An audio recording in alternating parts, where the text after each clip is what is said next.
Tu veux savoir pourquoi nous échouons? Quand un Pakistanais arrive en Europe, il ne vient pas réussir sa vie, il vient remplir une mission.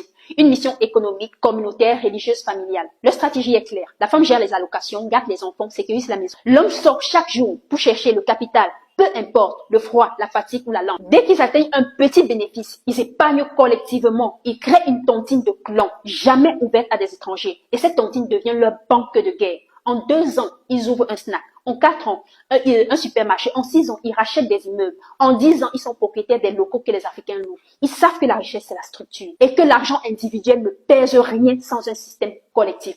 Notre drame à nous, nous confondons liberté et dispersion. L'Africain, dès qu'il met les pieds en Europe, croit qu'il a réussi. Il achète des baskets à 300 €, un iPhone 15 Pro. Il publie ses stories sur TikTok. Il veut montrer qu'il vit, pas bâtir pour survivre. Pendant que le Pakistanais construit un entrepôt, nous on construit des égos. Pendant qu'ils achètent des immeubles, nous on achète des vêtements. Pendant qu'ils s'allient, nous nous divisons. Notre problème n'est pas le racisme, les gars. Notre problème, c'est notre immaturité collective. On veut des droits sans les devoirs. On veut les résultats sans les sacrifices.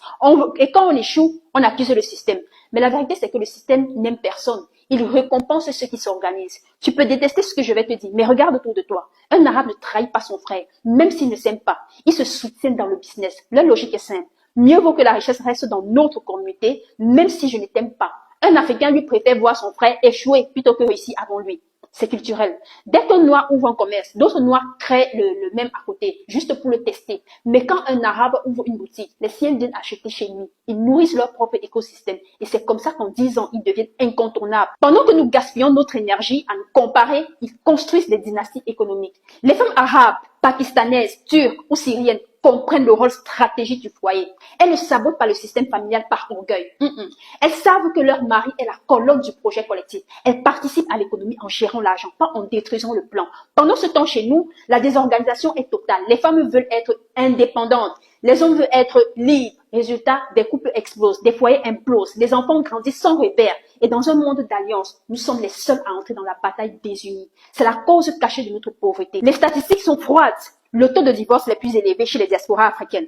Le taux de collaboration est plus faible entre entrepreneurs noirs. Et les taux de capitalisation les plus bas dans nos communautés. Regarde bien. Les Arabes ne font pas de bruit. Les Pakistanais ne s'exhibent pas. Ils bossent, ils s'organisent, ils observent dans l'ombre. Pendant ce temps, l'Africain parle.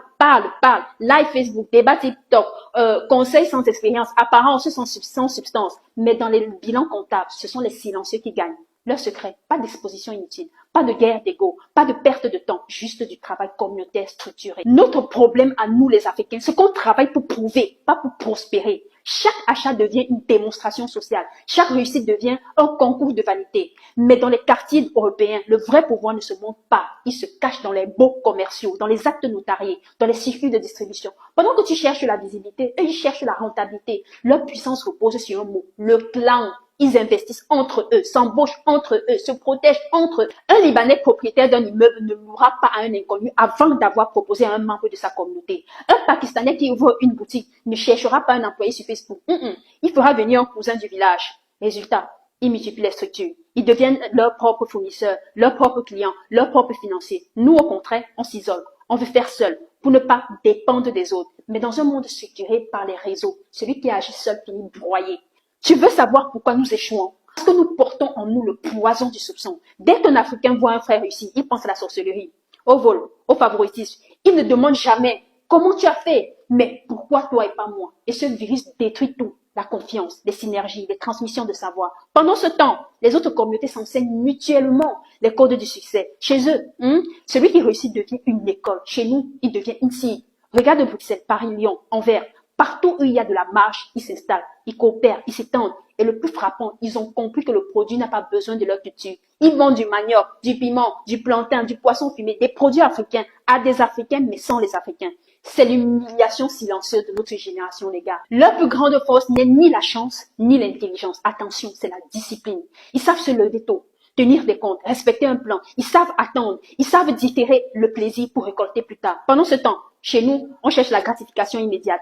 On veut kiffer la life avant de la structurer. Nous confondons bonheur et distraction. Mais dans un monde économique, la discipline est une religion. Celui qui la maîtrise domine. Attention, je ne fais pas de reproche à quelqu'un, c'est une alarme. Parce qu'à ce rythme, d'ici 20 ans, les Africains en Europe ne posséderont plus rien, même pas les commerces dits africains. Nous serons des consommateurs éternels de nos propres produits. Le monde économique ne récompense pas les rêveurs, il récompense les bâtisseurs. Et les bâtisseurs ont un point commun, ils pensent en clan, pas en individu. Le secret n'est pas mystique, ce n'est pas le racisme, c'est la stratégie communautaire. Tant que l'Africain ne comprendra pas que la richesse est un projet collectif, tant qu'il préférera le paraître à la puissance, tant qu'il se battra contre ses frères au lieu de se battre contre le système, il restera pauvre, même avec un diplôme d'ingénieur. Pendant que nous dormons, d'autres planifient. Et pendant que nous prions pour le succès, d'autres le fabriquent chaque jour dans le silence. Je suis Charlotte Elia.